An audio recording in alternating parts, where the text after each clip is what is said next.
Snacks Mills in the building.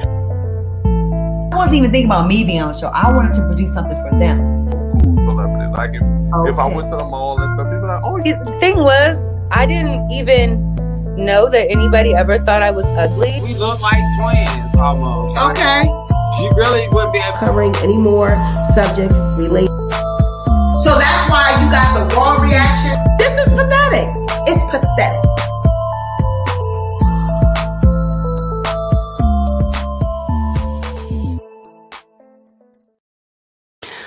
Welcome back to the Sweet Pea Diaries. It's your girl Sweet Pea, and I am back with another video. If you are a returning subscriber, welcome back to my channel. And if you are a new subscriber, welcome to the Sweet Pea Diaries. Be sure to like this video, share this video, but most importantly, be sure to subscribe to the channel.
All right, guys, welcome back to the channel. We are doing another request. This was a request by a subscriber. I had put on my community tab, what cases, what, legal documents would you guys like me to do a video on? And Ahmaud Arbery was a request, and it was a couple of people that responded with Ahmaud Arbery. So, and rightfully so, because the killers of Ahmaud Arbery are set to go up for trial. And this is the latest article on that.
We had a string of burglaries. I was leaving the neighborhood, and I just going down, running into a house being built 2 houses down from me. When I turned around, he took off running into the house. Okay. What did he look like? It's a black male, red shirt, white shorts.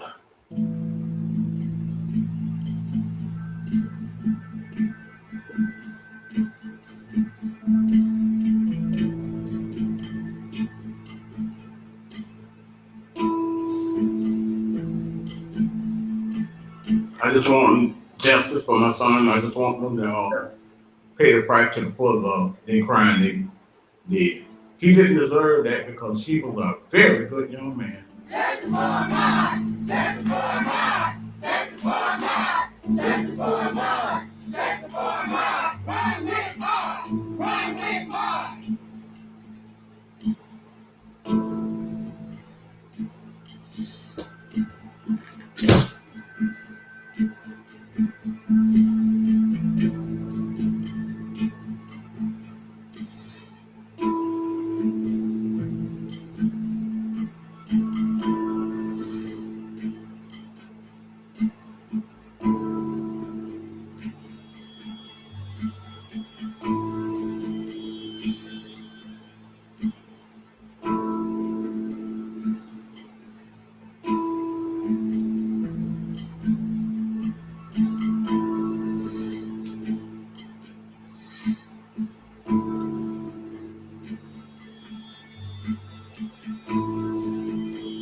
We want to, of course, extend our deepest condolences to the Arbery family. We also want to take a moment to thank them. One of the last things you want to do in a circumstance of this nature on a case, certainly that's been around for a period of time, is to ask anybody, particularly a victim's family, for patience. It's difficult to do.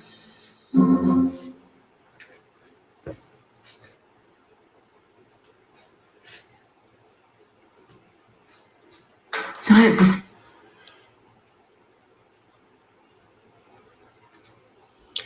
Three white men accused of chasing down and killing Ahmaud Arbery, a 25-year-old black man out for a jog, are set to stand trial for murder in Georgia this week in a case thick with issues of racism, self-defense, and cell phone video. Gregory McMichael, his son Travis McMichael, and their neighbor William Roddy Bryan Jr. are charged with malice and felony murder and have pleaded not guilty. They also face charges of aggravated assault, false imprisonment, and criminal attempt to commit false imprisonment. Jury selection in their state trial began Monday in a Glenn County courtroom where the three defendants sat next to their own counsel. Now, this article was written yesterday. So this is why I decided to cover this, because this is, this is fresh and they're about to go on trial. So I figured this would be no greater time than to start covering it. So today what we're going to do, and you guys have to excuse me, bear with me, please have some patience with my voice. My voice is extremely hoarse. I've been doing videos, day after day, and I've been reading court documents, and there's so many documents, so bear with me. Today we are going to dive into the indictment. We're going to look at the indictment. We're going to look at their penalty certification. We're going to look at the motion of the writ for writ of habeas corpus and the granting of the habeas corpus. We're going to look at the notice of appearance for who the DAs are for this U.S. that is trying this case. And we're going to look at the lawyers for Travis McMichael and his brother. And then we're going to also look at the complaint that the Arbery family filed against the McMichaels. And she filed that, the mother filed that, and the family filed that in February of 2021. So we're going to try to look at that, these paperwork today and break it apart. Yeah, these men, this young man was jogging in the neighborhood. We all know the story. And the reason why they're being charged with false imprisonment is because they attempted to hold him down while the other one shot him with a shotgun. This is just, I mean, every time I see that video, it just breaks my heart. And of course, this was during the height of COVID. So it took so long for them to even be arrested. The fact that these police officers, the police officers took so long. I mean, one of the McMichaels was a police officer that worked at the police station that arrested him. So this is heavily saturated with racism, bigotry, white people feeling as though they are allowed to police neighborhoods. So we're going to get into that. So one thing I want to just give a disclaimer. This video is going to be very sensitive. It is sensitive in nature. We will be discussing murder. We will be discussing racism. We will be touching on race relations between whites and blacks. If this is anything that you are not comfortable with discussing, I'm going to ask that you excuse yourself from the video and come back at another time when we are doing celebrity gossip or other material that you like on the Sweet Pea Diaries. Okay? Now, if you're going to stay, I'm going to ask that you be respectful in the chat. Moderators, please be on the lookout for any disrespectful comments. Anyone mentioning other content creators in the chat, please block them. I am not here to discuss any other subjects other than Ahmaud Arbery and his family. Okay? Thank you. Now, I'm going to give you guys a few minutes. If you want to get off, give me 1 second.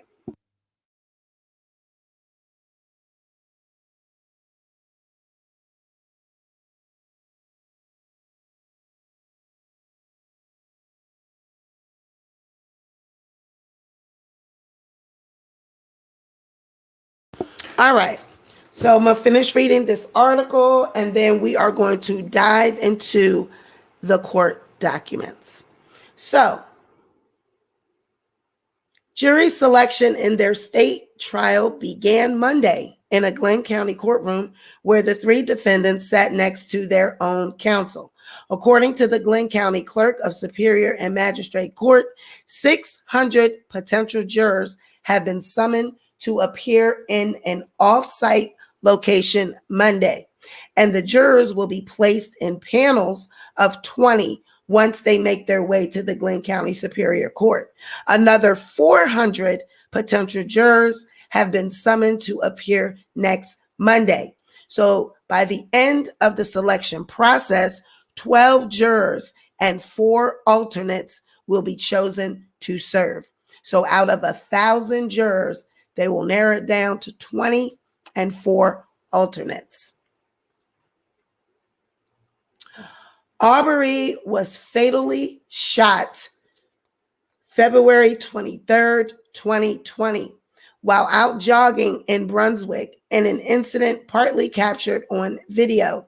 The McMichaels said they were conducting a citizen's arrest on Arbery, who they suspected of burglary, and that Travis McMichael shot him with a shotgun in self-defense. Brian, who recorded the video, allegedly hit Arbery with his truck after he joined the McMichaels in chasing Arbery. After the shooting, the 3 men were allowed to leave the scene and weren't even arrested until after video of the incident was made public in early May. So you mean to tell me when they fatally shot this young man, in February, they were able to leave the scene, go home, and did not get arrested, no repercussions, only arrested because video of the incident was made public.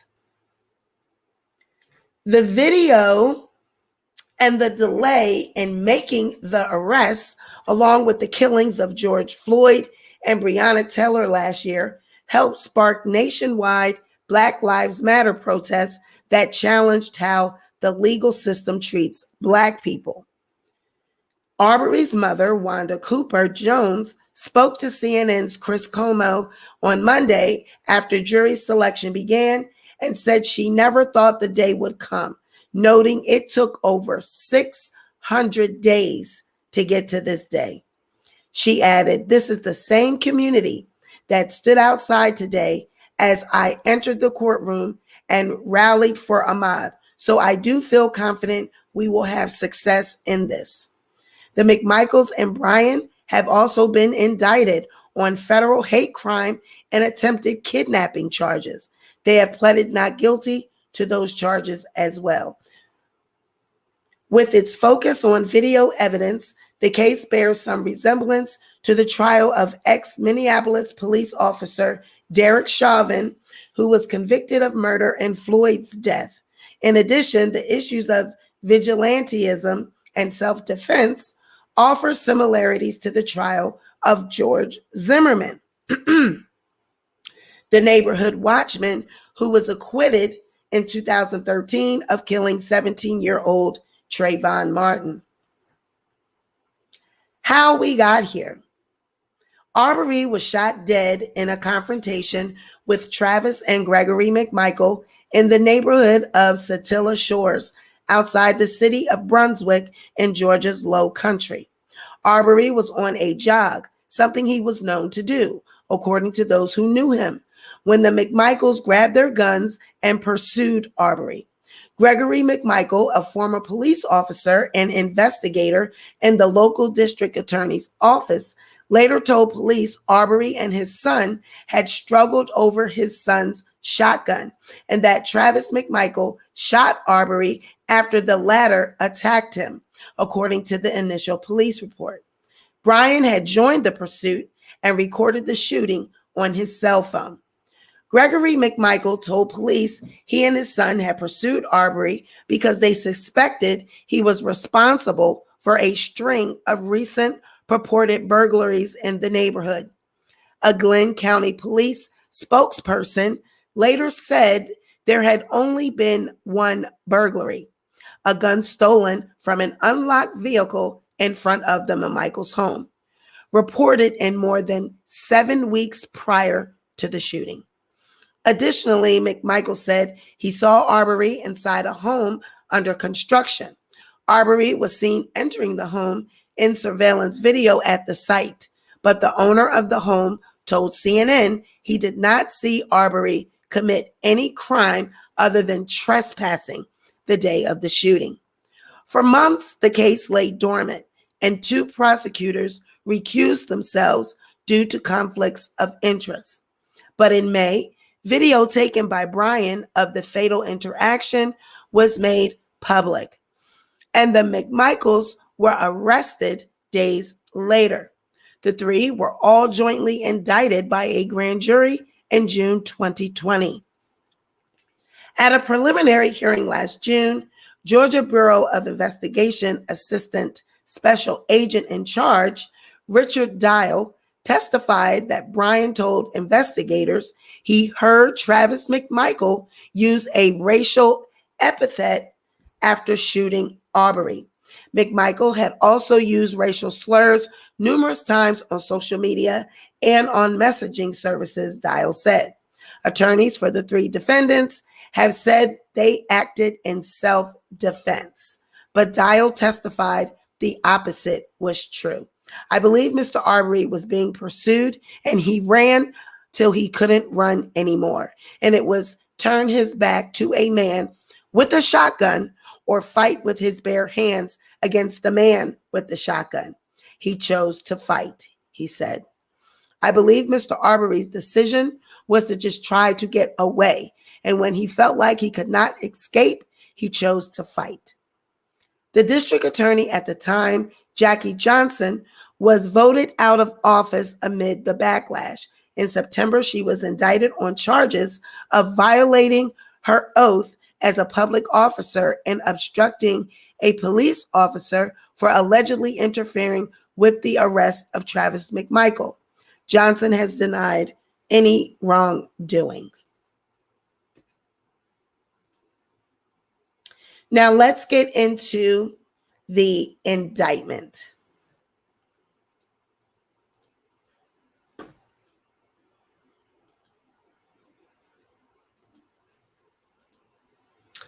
All right, this is the actual indictment in the case of USA versus Travis McMichael, Gregory McMichael, and William Rhodey Bryan. Okay? These are the charges that they are being charged with. Count 1. On or about February 23rd, 2020, in Glenn County in the Southern District of Georgia, defendants Travis McMichael and Gregory McMichael, while aiding and abetting one another, did willfully by force and threat of force injure, intimidate, and interfere with Ahmaud Arbery, an African-American man, because of Arbery's race and color, and because he was and had been enjoying a facility provided and administered by a state and subdivision thereof, specifically as Arbery was running on a public street in the Satilla Shores neighborhood of Brunswick, Georgia. This count 1 is interference with rights. So they are saying that they interfered with his rights. He had the right to be running on the street of the subdivision. That's why it said that he was enjoying a facility provided and administered by a state and subdivision. Travis McMichael and Gregory McMichael armed themselves with firearms, got into a truck, and chased Arbery through the public streets of the neighborhood while yelling at Arbery, using their truck to cut off his route and threatening him with firearms. The offense included the use, attempted use, and threatened use of dangerous weapons, a truck, a .357 Magnum revolver, and a Remington shotgun. Included an attempt to kidnap, in that Travis McMichael and Gregory McMichael attempted to forcibly hold and detain Arbery against his will, and resulted in the death of Ahmaud Arbery, all in violation of Title 18 United States Code, Sanctions 245B, 2B, and 2. Count 2, interference with rights, and this is against William Rhodey Bryan.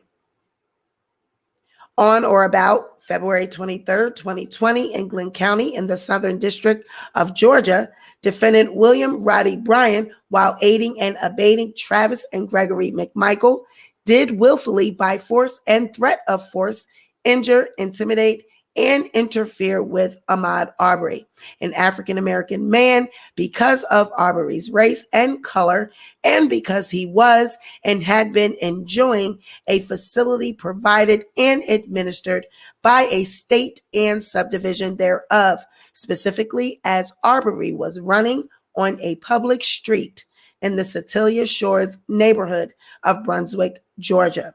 William Rhodey Bryan got into a truck and chased Arbery through the public streets of the neighborhood and used his truck to cut off Arbery's route. The offense included the use, attempted use, and threatened use of a dangerous weapon, a truck, and included an attempt to kidnap, in that William Rhodey Bryan attempted to forcibly hold and detain Arbery against his will, all in violation of Title 18, United States Code Sanctions 245B, 2B, and 2. So when we say kidnapping, a lot of people would say, well, kidnapping, he didn't kidnap anyone. They didn't take him away from the scene and hide him anywhere. This is what people always believe, that that's what kidnapping is. Kidnapping is more than that. Kidnapping is when you attempt to forcibly hold and detain anyone against their will. You don't have to take them away from anywhere and hide them anywhere. You can just be forcibly standing in front of him on the street like they were and attempting to box him in with your truck, attempting to hold him down with your hands. That's forcibly holding someone and detaining them against their will. That is kidnapping. Count 3, attempted kidnapping. On or about February 23rd, 2020, in Glenn County in the Southern District of Georgia, defendants Travis McMichael, Gregory McMichael, and William Roddy Bryan, while aiding and abetting one another, did unlawfully attempt to seize and confine Ahmaud Arbery and hold him for a reward and otherwise for a purpose and benefit, and in committing and in furtherance of the commission of the offense, use an instrumentally of interstate commerce, a truck driven by Travis McMichael and a truck driven by William Roddy Bryan. Specifically, the three defendants chase Arbery through the neighborhood using their trucks. And in the case of the McMichaels, they use firearms in an attempt to restrain Arbery, restrict his free movement, corral and detain him against his will, and prevent his escape. So they can also charge them with attempted kidnapping, because while you're doing all of those things, you're attempting to kidnap someone. So it looks like to me that the US of A, they are slapping down these charges, but let's see how they move forward and enforce the law. Let's see what punishment is rendered through this trial. We will see what the jurors and how they handled the evidence. And I'm expecting them to have a lot of different pieces of evidence. We will be going through discovery. If there's any, I have not been able to look at everything. I'm pretty sure if we are at the point where we're about to go to trial and they're about to have a jury selection, then that means there's discovery. That means there's evidence, and that has all been entered in PACER. So I will be going through this more in depth the rest of the week, but we're just going to, do the beginning and getting to the complaint and, what they can possibly face. And then we'll look at the evidence and we'll look through the discovery packets, and we're just, we'll follow the updates and provide updates as they come out. All right. So count 5. Oh, I'm sorry. Count 4, using, carrying, brandishing, and discharging a firearm during and in relation to a crime of violence. On or about February 23rd, 2020, in Glenn County, in the Southern District of Georgia, defendant Travis McMichael knowingly used and carried a firearm, a Remington shotgun, during and in relation to a crime of violence for which the defendant may be prosecuted in a court of the United States. That is the violation of 245B, 2B, charged in count 1. During and in relation to that crime of violence, the defendant brandished and discharged the firearm, all in violation of Title 18, United States Code, Section 924C. Count 5, using, carrying, and brandishing a firearm during and in relation to a crime of violence.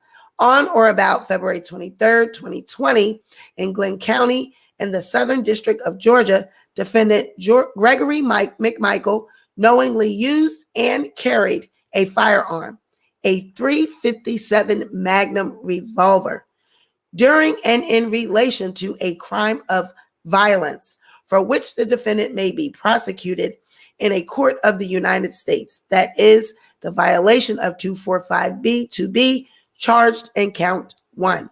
During and in relation to that crime of violence, the defendant brandished the firearm, all in violation of Title 18, United States Code, Section 924C. Forfeiture allegations.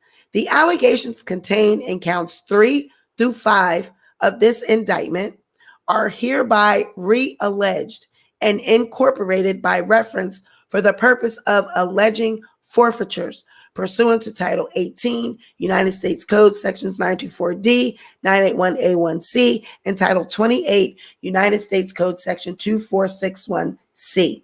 Upon conviction of the Title 18 offense set forth in count 3 of this indictment, defendants Travis McMichael,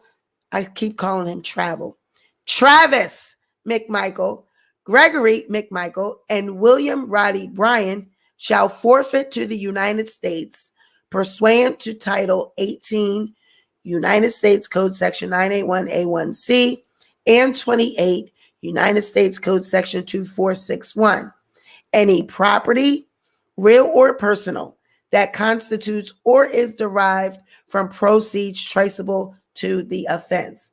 Additionally, upon conviction of the Title 18 offenses set forth in counts 4 and 5 of this indictment, defendants Travis McMichael and Gregory McMichael shall forfeit to the United States pursuant to Title 18, United States Code Section 924D and Title 28, United States Code Section 2461C, any firearms and ammunition involved in the commission of the offense. So basically what this document, part of this right here, this part of the indictment, what forfeiture allegations, what they're saying, they have to forfeiture their firearms and the truck, real, any property, real or personal, that committed this offense, that can be traceable to this offense. So anything that you used in this offense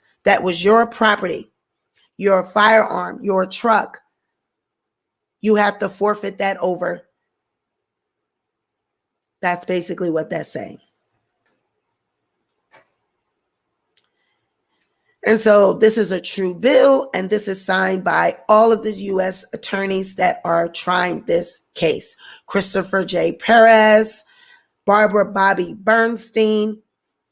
Those are the two special litigations counsels. And then we have United States Acting Attorney David H. Estes and Tara M. Lyons, who is the Assistant United States Attorney. So there are different lawyers that are on this case, okay? Those are all of those people. Now, next up is penalty certification. And what penalty certification means, these are the potential sentences that they could face for these crimes.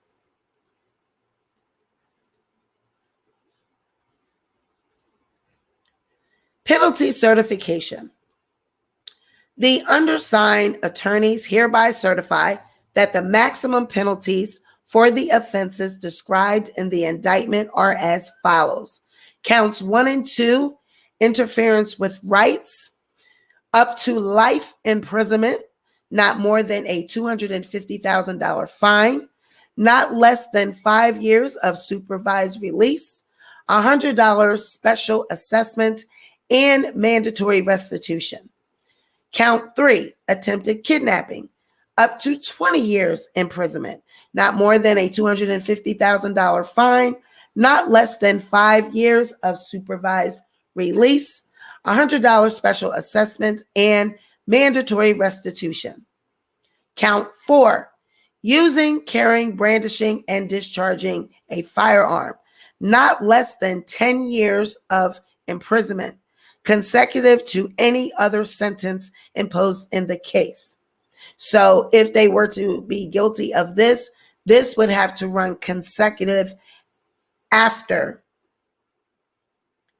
the life sentences or the 20 years imprisonment for counts 1, 2, and 3. Counts 4 would have to run consecutive to any other sentence. It could carry up to life imprisonment, not more than a $250,000 fine, not less than 5 years of supervised release. And so the not less than 5 years supervised release in each of those counts, that means if they were to go to jail and somehow they make it for 20 years, say if they didn't get life and they made it for 15, 20 years and they say, okay, you can get paroled. Well, they would have to do at least 5 years of supervised release, meaning they'd have to be on parole for at least 5 years. This one also carries a $100 special assessment and also mandatory restitution. Count 5, using, carrying, and brandishing a firearm, not less than 7 years of imprisonment. This is also to run consecutive to any other sentence imposed in the case. This also can carry up to life imprisonment, not more than a $250,000 fine, not less than 5 years of supervised release. This also carries a $100 special assessment and mandatory restitution. And it's signed by, the U.S. attorneys that are trying the case. All right, now, what came after that? So all of these, the indictment and the certificate of certification, that we just read, the penalty certification, those were all entered in on April 2021. They were all entered at the same time. And then on the 28th, April 28th, because I believe those documents were entered the 23rd. That indictment came down on the 23rd. And then on the 28th, the attorneys that are going to be acting on behalf of the United States, they entered in their notice of appearance, similar to like the Nicki Minaj lawsuit that we were taking a look at. Whenever a lawyer is going to be the one to try a case, they have to enter a notice of appearance. They're basically stating that they are going to be trying the case. Now comes the U.S. of A through David H. Estes, acting U.S. attorney for the Southern District of Georgia. Pamela S. Carlin, Principal Deputy Assistant Attorney General for Civil Rights, and the undersigned attorneys, and enters the appearance of Deputy Chief Barbara Bobby Bernstein of the Criminal Section of the Civil Rights Division as co-counsel in the above captioned matter. So this is just basically stating that they're going to be the lawyers for the U.S. All right. Then because of COVID, they entered. Now, most court cases that were happening in the early part of 2021, they had this standing order that was issued. And it basically is talking about the pandemic and, the unprecedented courthouses being closed, not being able to have juries, different things, and not being able to have court, not being able to hold court, not being able to go to the courthouse, things that we have never seen in our lifetime. They had to enter these standing orders in all cases. The court enters this standing order to address continued court operations in light of the COVID-19 coronavirus pandemic. The court observes that the March 13, 2020 declaration of national emergency in response to the spread of the coronavirus remains effective, and the state of Georgia continues to operate under a public health state of emergency. As of the date of this order, the Center for Disease Control and Prevention and other public health authorities continue to advise the taking of precautions to reduce the possibility of exposure to the coronavirus and slow the spread of the disease, including social distancing for the foreseeable future. Further, the CDC has identified populations who are particularly vulnerable to the coronavirus, including members of the public who form our jury pools, members of our bar, court staff, and judges. These facts render the court's current ability to safely conduct jury trials difficult. Upon considering the continuing risk of the pandemic and in order to protect public health, including the health of court employees, parties, and court participants, the court finds that the ends of justice require the following action. With regard to criminal cases now or hereafter pending in the United States District Court for the Southern District of Georgia, the court finds that the right of defendants in criminal cases and the public to a speedier trial during the period of April 1st, 2021 to May 31st, 2021 is substantially outweighed by the public interest of protecting the health and safety of the defendants, case participants, court employees, jurors, and the public. Accordingly, the following time period, April 1st, 2021 to May 31st, 2021, shall be excluded under the Speedy Trial Act. Although this order permits jury trials to be conducted during this excluded period, any defendant in a criminal case shall have the right to file a motion for a speedier trial, which shall be considered and decided by the judge assigned to the defendant's case. That's just self-explanatory.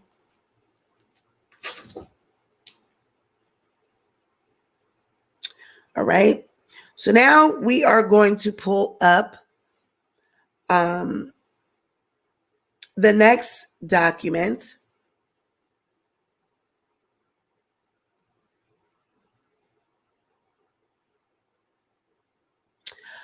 And that is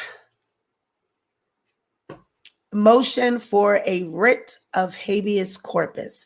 This was the government's motion. All right. And a government's motion, what a writ of habeas corpus means, a writ requiring a person under arrest to be brought before a judge or into court, especially to secure the person's release unless lawful grounds are shown for their detention. The right to apply for a habeas corpus. Anyone has the right to apply for a habeas corpus. All right. And I'm going to pull that up.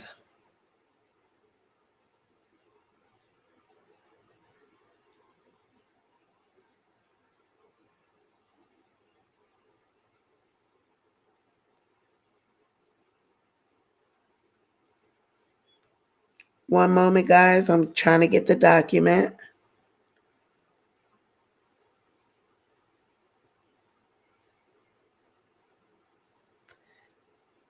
And so when the government files, a motion for habeas corpus, basically what they're trying to determine is if the person's, if the person's imprisonment, I guess that's how I'll put it, if the person's imprisonment is lawful. I mean, we all know it's lawful, but, they just have to go through the motions, child. We all know that these men killed that boy, cold-blooded murder.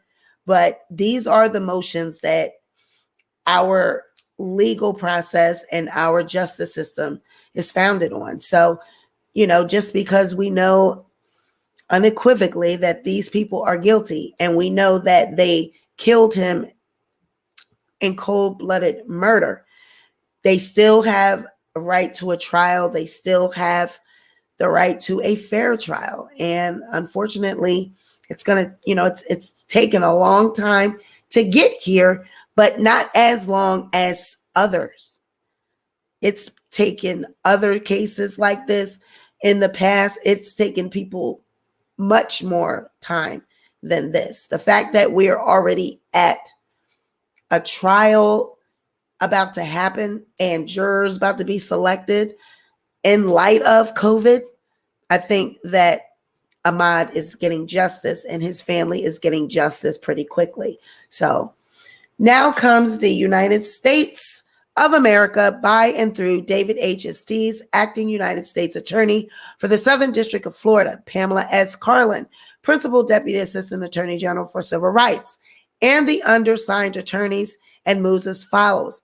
Defendants Travis McMichael, Gregory McMichael, and William Roddy Ryan are currently in the custody of the Glenn County Sheriff at the Glenn County Detention Center in Brunswick, Georgia, having been detained pending trial without bond in state of Georgia versus McMichael et al. Case number CR 200433.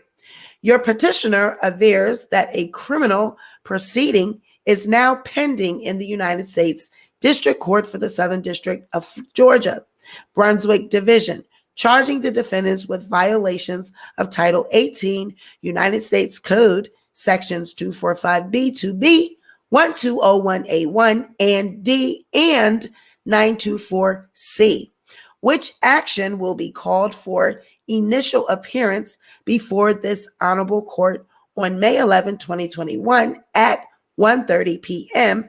at the United States District Court for the Southern District of Georgia in Brunswick, Georgia. Wherefore, your petitioner prays that this honorable court forthwith order a writ of habeas corpus ad prostendum to issue from this court to the United States Marshal for the Southern District of Georgia and the Glenn County Sheriff, requiring them to produce the bodies of the said Travis McMichael, Gregory McMichael, and William Roddy Bryan for the initial appearance before this honorable court on May 11, 2021 at 1:30 p.m. at the United States District Court for the Southern District of Georgia and Brunswick, Georgia, to secure the defendants in federal custody during that hearing and to return the defendants to state custody immediately after the completion of that hearing. So when you have to go get people that are locked up and the state is, the government is trying a case against them, you have to ask the government and enter a motion of writ habeas corpus, meaning we need to produce a paper for these killers. We need you to bring these killers from the jail to court and then take them back to court and then take them back to jail and then bring them back to court and then take them. So every time they go back and forth, they will have to do so under this writ of habeas corpus. Child, it's just too much. It's just too much paperwork. Anytime you got to go get these men, you got to have a writ of habeas corpus. So then along comes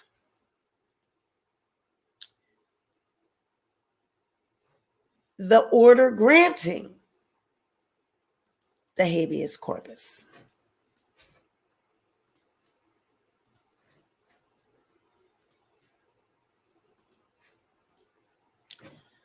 Order granting government's motion for a writ of habeas corpus and proscendum. Oh God, proscendum. The United States of America by and through David H. Estes, acting United States Attorney for the Southern District of Georgia, Pamela S. Carlin, Principal Deputy Assistant Attorney General for Civil Rights, and the undersigned attorneys, has moved this court for an order, a writ of habeas corpus ad proscendum to issue from this court to the United States Marshal for the Southern District of Georgia and the Glenn County Sheriff, requiring them to produce the bodies of Travis McMichael, Gregory McMichael, and William Roddy Bryan for an initial appearance before this honorable court on May 11th, 2021 at 1:30 p.m. at the United States District Court for the Southern District of Georgia and Brunswick, Georgia. The government's motion having been considered, it is hereby granted. It is ordered that the United States Marshal for the Southern District of Georgia and the Glenn County Sheriff shall produce the bodies of said Travis McMichael, Gregory McMichael, and William Roddy Bryan on or before the 11th day of May 2021 at 1:30 at the United States District Court for the Southern District of Georgia and Brunswick, Georgia, to secure the defendants in federal custody during that hearing and to return their asses back to jail immediately after completion of that goddamn hearing.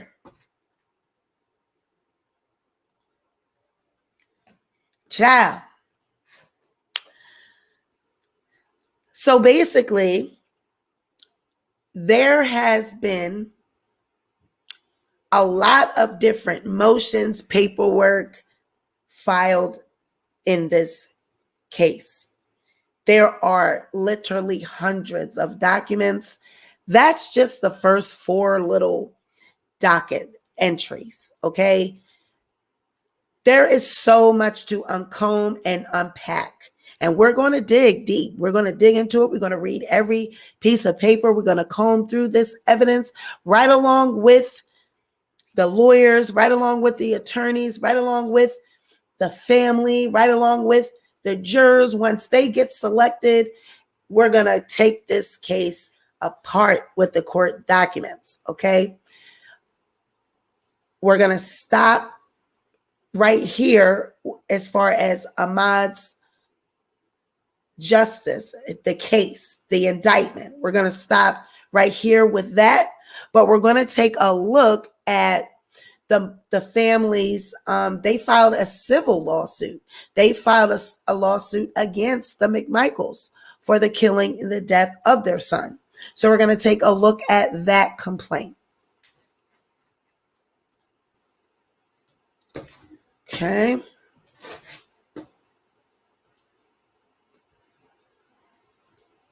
Let me get that, guys.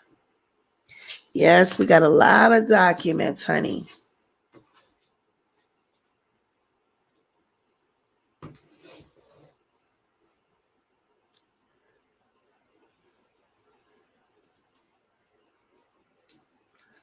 All right. Okay.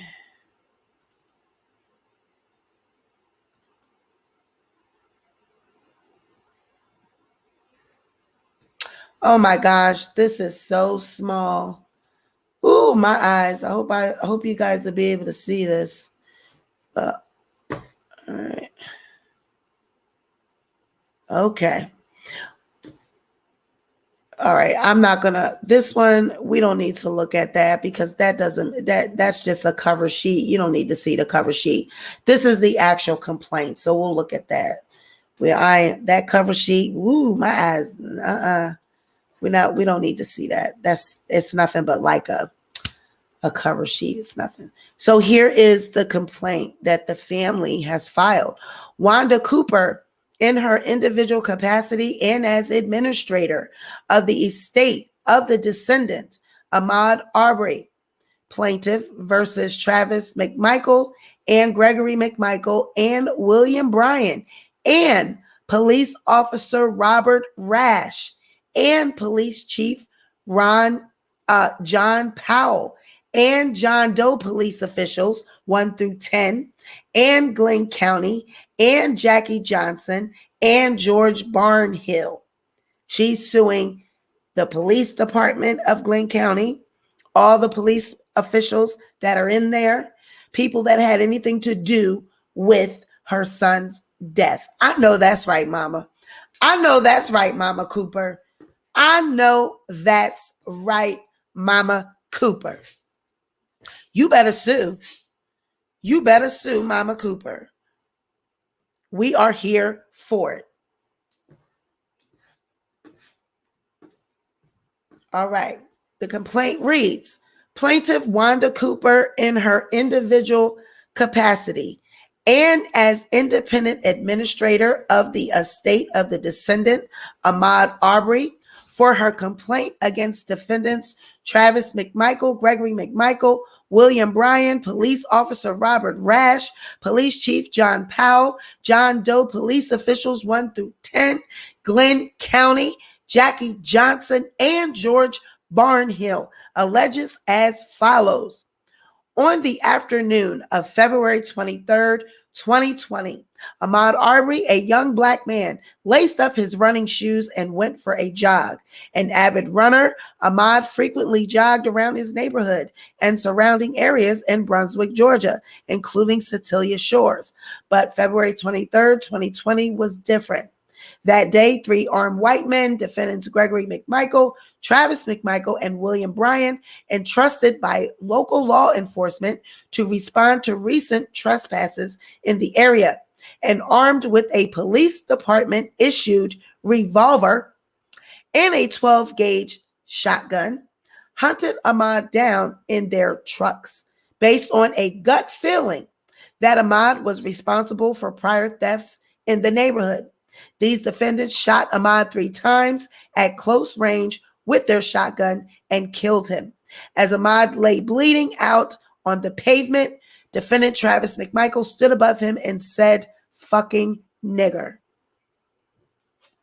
Consistent with the Glenn County Manager's 2019 report describing the Glenn County Police Department's ongoing culture of cover-up, failure to supervise, abuse of power, and lack of accountability. When Glenn County police officers arrived on the scene, they did not arrest their former colleague, Gregory McMichael, his son, Travis McMichael, or William Bryan, despite the fact that all 3 had just participated in the gruesome execution of an unarmed person, having previously authorized retired officer Gregory McMichael to stand in as a law enforcement and respond to recent neighborhood trespasses day or night. The department declined to meaningfully investigate the circumstances surrounding Ahmaud's murder. The effort to cover up what the McMichaels and Bryan had done continued in the Brunswick County District Attorney's Office. Defendant DA Jackie Johnson had known Gregory McMichael personally for years when he served as her investigator, and had previously intervened to try to keep him on the police force after he repeatedly failed to complete state-mandated officer training. In the immediate wake of the murder and before recusing herself, Johnson instructed law enforcement not to arrest her former colleague, his son, or Bryan. Upon recusing herself, Johnson handed the case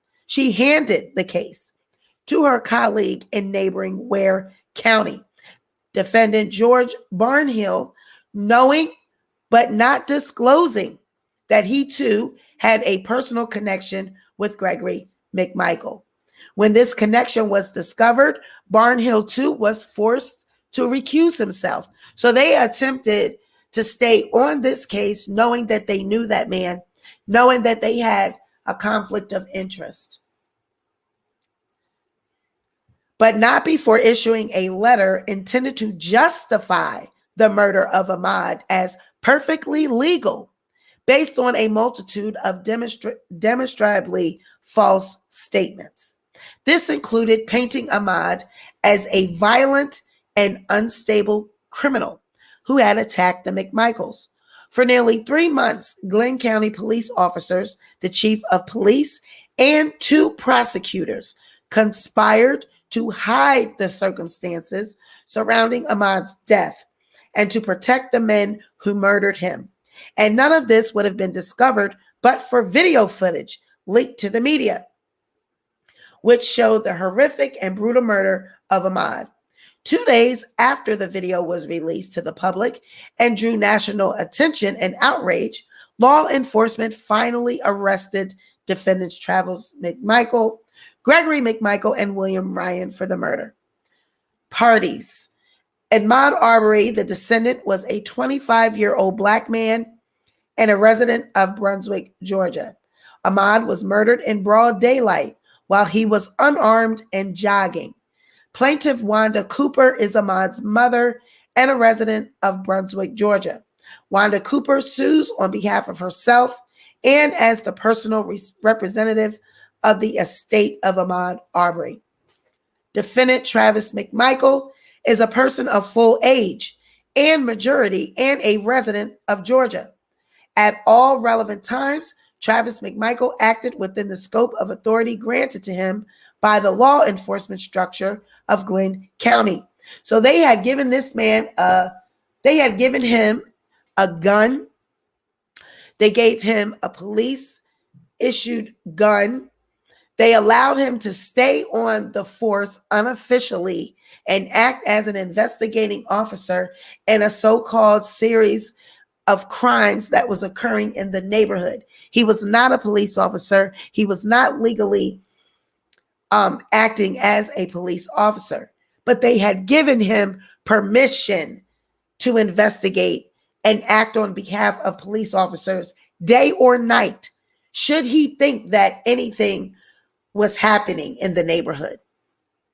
Now, where the fuck do they do that at? Only in hick towns. I'll be damned if I am able to police my damn neighborhood on behalf of the other Black neighbors in my community. Who the hell's going to give me a gun and say, you used to be a part of the police force, but because you live on a block in Philadelphia and because you used to work for the Philadelphia Police Department, we're going to let you police your block just because you are you fucking crazy? That man was fat, out of shape. He was a big, fat, white, sloppy, fat man. He was not in shape. He acted as a lynch mob with him, his son, and William Bryan in tow.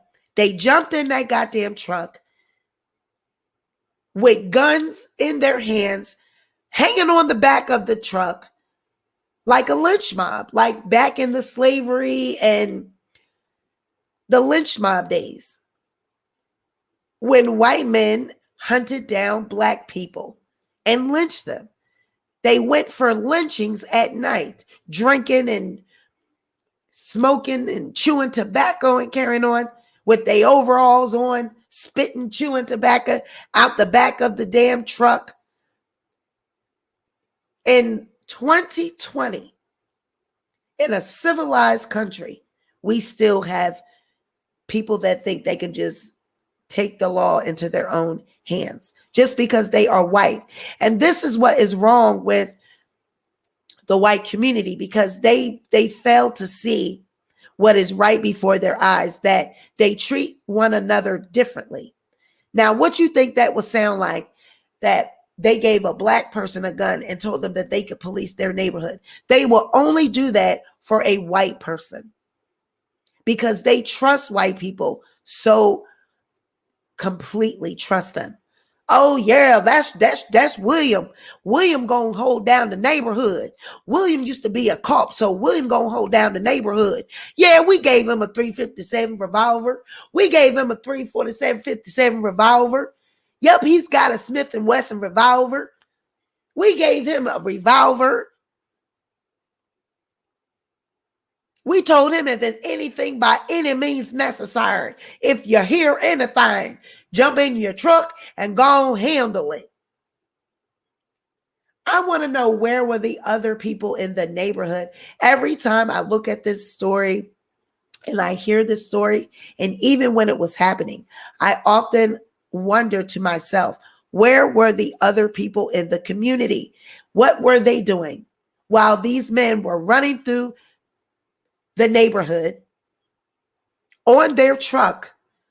One in the back of the truck, in the bed of the truck, the other two driving, and he's on that. I could just picture it.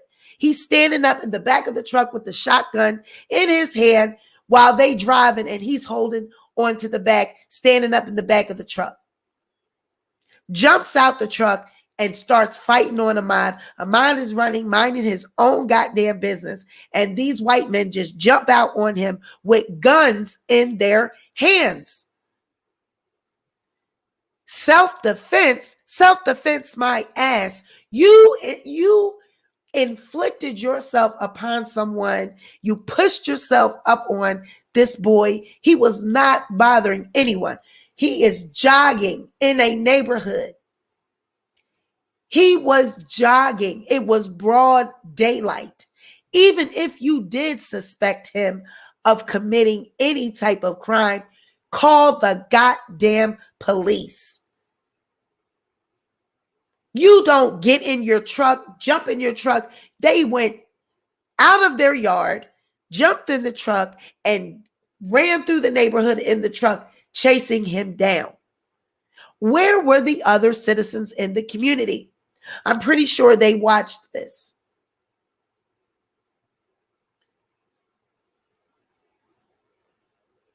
They had no right to hunt this boy down like this and then plead not guilty and then plead that it was self-defense, that they were defending themselves. I guess Ahmaud was not supposed to defend himself. He was supposed to just let them walk up on him. He is a man, 25 years old. He's a black man at that. What black man going to let anyone walk up on them, let alone attempt to attack him? Then he sees that they got guns. He already knew he was going to have to fight for his life. He already knew. If you can just imagine, picture it. They jumped out the back of that truck, jumped out the front of the truck. He already knew he was going to have to fight for his life. What gives them the right? Because they are white men? What were they thinking in their mind? Even the other police officers. What were you thinking in their mind that you let them leave the scene after the young man was laying dead in the street, blood all in the street? You know that they killed him. You let them leave. Ahmaud was not supposed to defend himself. What other explanation was there other than murder? What was their explanation to the police officers that came on the scene? There was none. They justified the shooting. They knew what it was. The white officers knew what it was, that they had killed a black boy because they wanted to hunt them a nigger down that day. It was coronavirus. It wasn't shit going on. People were bored out their goddamn minds. They ain't have shit going on. And they sat up in that house and said, oh, there go a nigger. We gonna hunt us a nigger today. Everybody was sitting in the house, confined to the house because of coronavirus. Trump was on the loose, preaching his bigotry and his racial rhetoric.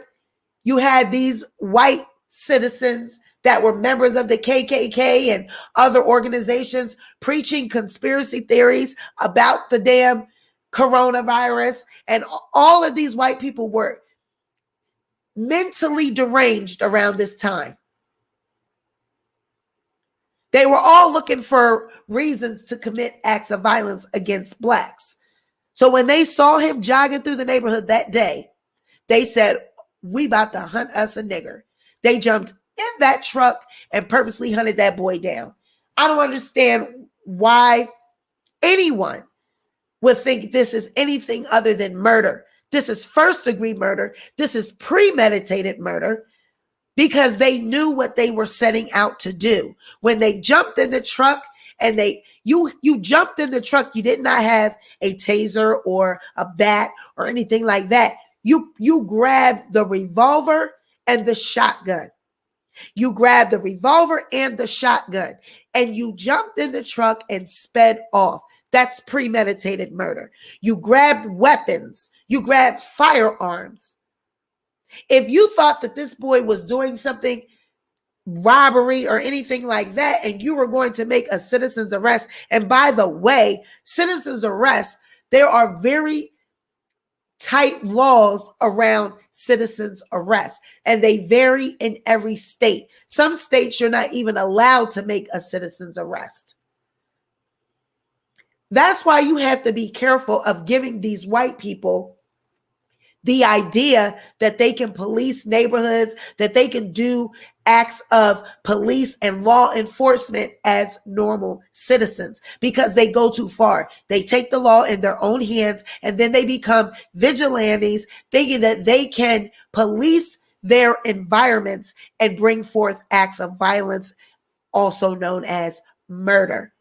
And these are racially motivated murders. They are nothing else but racially motivated murders. So the mother is basically suing everyone. She is suing everybody. Defendant William Bryan is a person of full age and majority and a resident of Georgia. At all relevant times, William Bryan acted within the scope of authority granted to him by the law enforcement structure of Glenn County. At all relevant times, William Bryan acted in concert and conspiracy with the law enforcement structure of Glenn County. At all relevant times, William Bryan acted under color of law. He is sued in his individual capacity. Defendant Police Officer Robert Rash was at all relevant times a duly appointed Glenn County police officer acting within the scope of his employment and under color of law. He is sued in his individual capacity. So this goes down to all the different, they're going to say the same sentence for everyone that she's suing. The jurisdiction and the venue, of course, is Glenn County, Georgia, Southern District of Georgia. Factual allegations. The deputization of neighbors Diego Perez, Gregory McMichael, Travis McMichael, and William Bryan in response to recent trespass incidents. Over the course of at least several months and in response to reported trespasses by various visitors on a neighborhood construction site, Glenn County law enforcement officials authorized their former colleague, Defendant Gregory McMichael, his son, Defendant Travis McMichael, Defendant William Bryan, and Diego Perez to act as law enforcement officers. This is what I have a problem with. I have a huge problem with this. I have an extreme issue with this.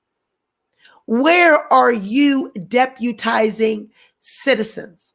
Where are you giving law enforcement rights to normal, everyday citizens? They gave them the right to respond to reported trespasses in the neighborhood. The police department. As of February 23rd, 2020, Larry English owned property located at 2020 Cecilia Drive in the Cecilia Shores neighborhood in Brunswick, Georgia. That's the construction lot that Arbery was going in. That all he did, they caught him on surveillance just walking through. This is the man that owned that construction lot. English was in the process of building a house on the construction lot. The structure, which had been under construction since 2019, was not fully enclosed and had no doors. English did not reside on the construction lot. He lived approximately 2 hours away in Coffee County. English maintained several motion sensor security cameras on the construction lot, and he received alerts to his cell phone when there was activity therein. The security camera also made short video recordings when the motion sensor was tripped, which were automatically saved to English's phone. From October 29th to February 2020, English received at least 11 alerts with corresponding clips of different individuals of varying ages and races on the construction lot. The various visitors included a couple of kids and a white couple. English reported multiple alerts to the Glenn County Police Department using the non-emergency line. On October 25th, 2019, Glenn County police officers, including Defendant Police Officer Robert Rash, responded to the construction lot after English called the non-emergency line. On or around that day, Defendant Rash and English exchanged phone numbers. On November 17, 2019, English's camera captured a white couple entering the construction lot, and English again notified the police. The next day, on November 18th, 2019, English's camera captured a different person entering the construction lot, and English again reported the intrusion to the Glenn County Police using the non-emergency line. So basically, this is just them showing that there had been multiple people going in and out of that construction lot. And we all know that when they have construction lots in, residential areas, we know kids go through there. Child, you might get a raccoon or two that stroll through there. And them goddamn raccoons look like little baby kids, okay? I am petrified of raccoons. They look like little itty bitty people. They got fingers and claws, honey. They can pick up shit like people. So he was making calls to the non-emergency line, reporting them. He must have not been too worried about it because nothing was there that could be stolen. It was nothing but an empty lot.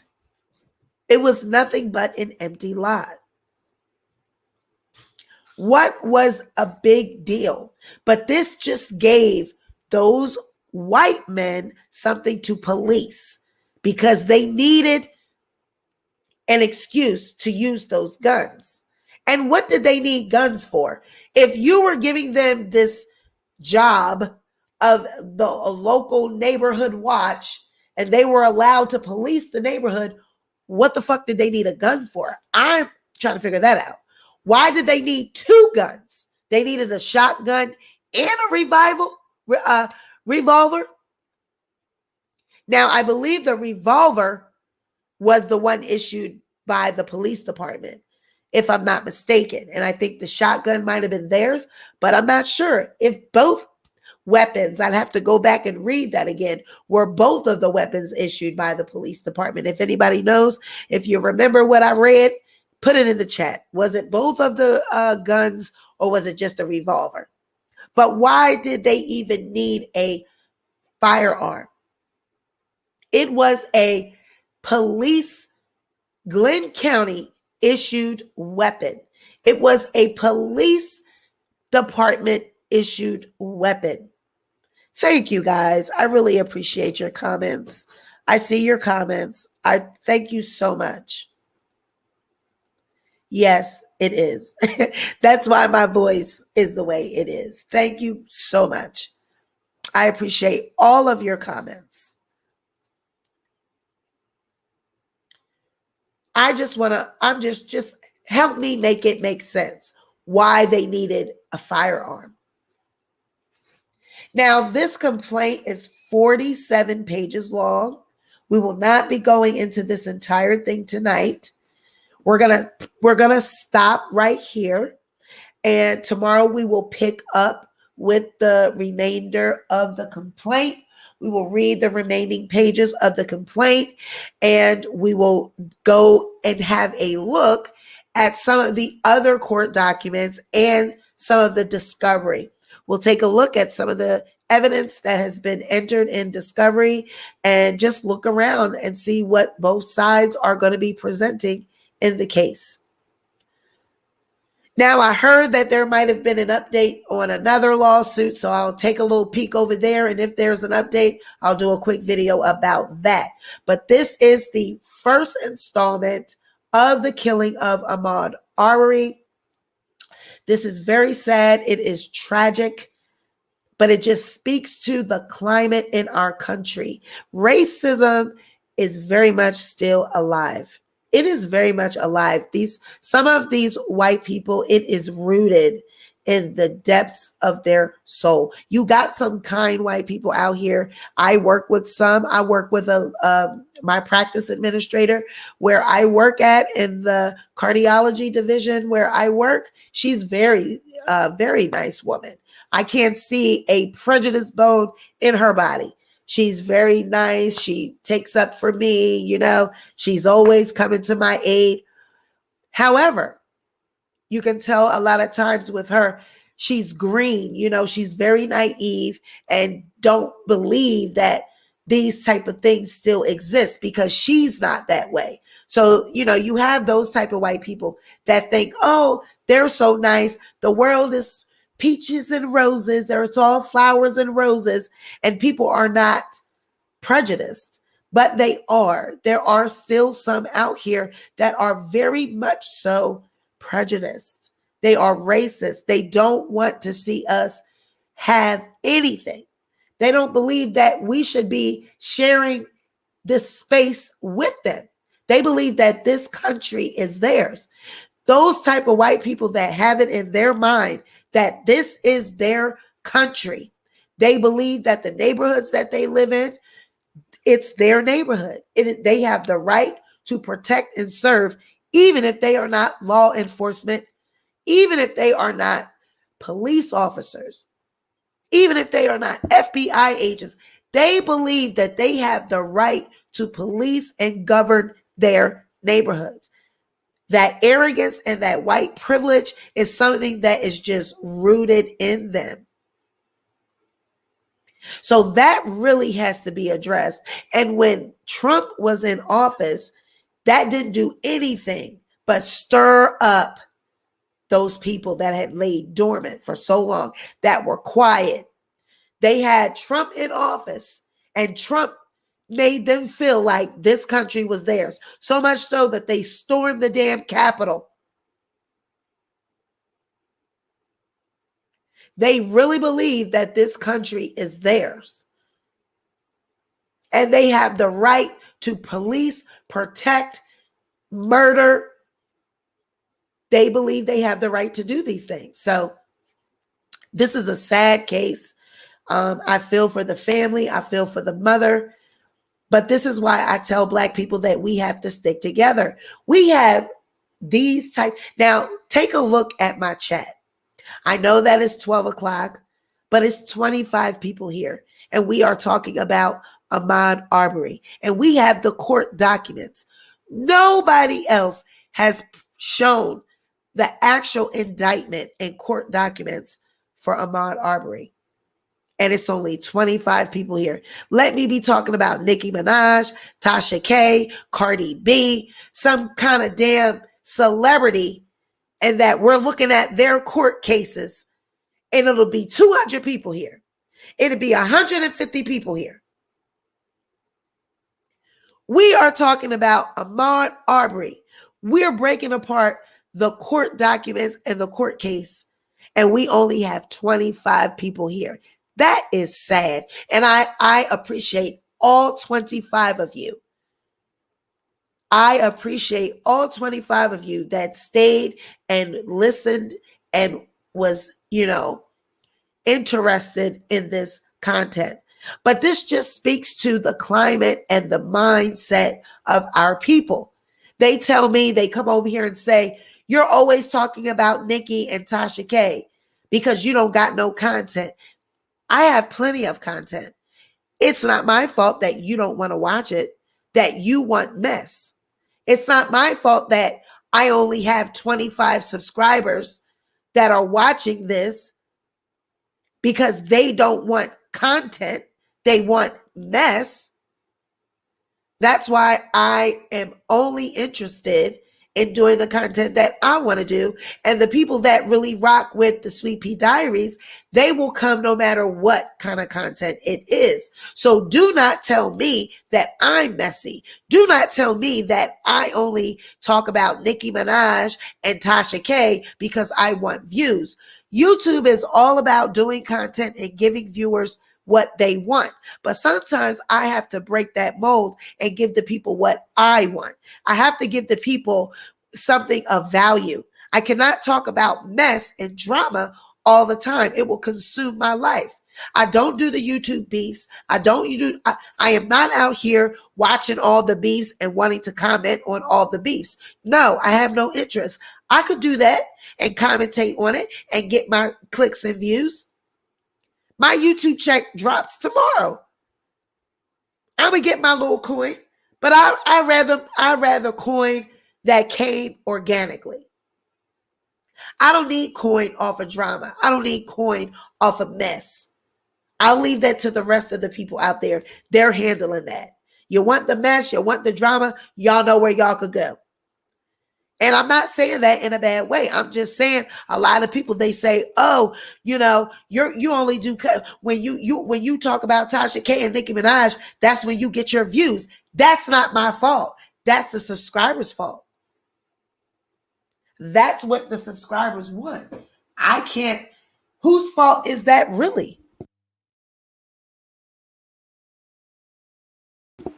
Whose fault is it really? So, oh, Alice, I know a lot of you guys. Alice says she's going to be here if I post paint drying on the wall.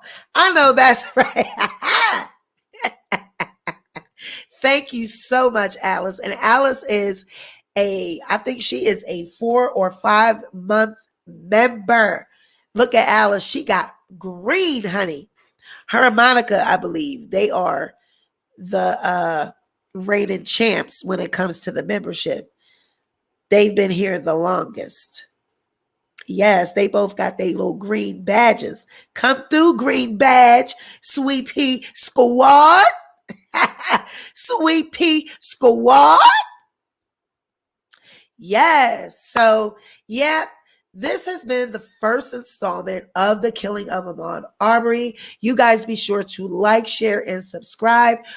On Friday, I will be dropping the next Frighttober video. I believe that's going to be the last actual Frighttober upload. That's going to be the last one for the Halloween series that we were running. But in celebration of Halloween, on Sunday, I'm going to be throwing a Halloween party, okay? It's going to be a virtual Halloween party. I'm going to post a flyer for it. It's going to be on Sunday at 9 o'clock, okay? You could dress up in, your Halloween costume. It's going to be, I'm going to put the link in the chat, and I'm going to have up to 6 guests. The first 6 people, I'm going to throw the link out. The first 6 people that get up here, you could do the whole entire live with me. But you got to have on a costume, okay? Because you cannot use your avatar. You have to have on a costume because it's going to be a virtual Halloween party. Please have a drink and please have on a costume. We're going to drink cocktails and we're going to have on costumes. And what we're going to do, we are going to do a Frighttober. So we're going to have multiple stories. I'm going to do story time. So we're going to cover crazy neighbor stories, the murders and the things that I've been covering. We're going to do it live. So we're going to do it live. I'm going to read, talk about it. We're going to gag and talk about it. And we're going to have on our costumes. Okay. So it's going to be a scary Halloween party. I'm going to have the theme music playing in the background, child. We're going to have a Halloween party. All right, a Halloween party. So I'll post it on my community tab. It will be Sunday at 9 o'clock. Please come dressed in your Halloween costumes. If you want to be on the link, I'm going to put the link in the chat. And the first 6 people that click on it, they will be able to be on. But you got to have on a costume and you got to be willing to show your face because it will not be any avatars. Yes, please BYOB. Refreshments will not be served. You need to bring your own beverage. Yes. And that is what I have decided to call my people. We are the Sweet Pea Squad. Sweet Pea Squad. The Sweet Pea Squad. I was going to say Sweet Pea Gang, but I was like, no, other people say gang. So I'm going to say Sweet Pea Squad. Y'all my squad. Because the people that ride for me, y'all be bossed up like what? They be on deck like a squad. They be ready. My minds, my supporters, they be in the comments. They be ready. They be squad up. They be deep. So Sweet Pea Squad, that's who we are. So you guys, thank you. This has been another edition of the Sweet Pea Diaries. Be sure to like this video, share this video, but most importantly, be sure to subscribe to the channel. I holla. Bye.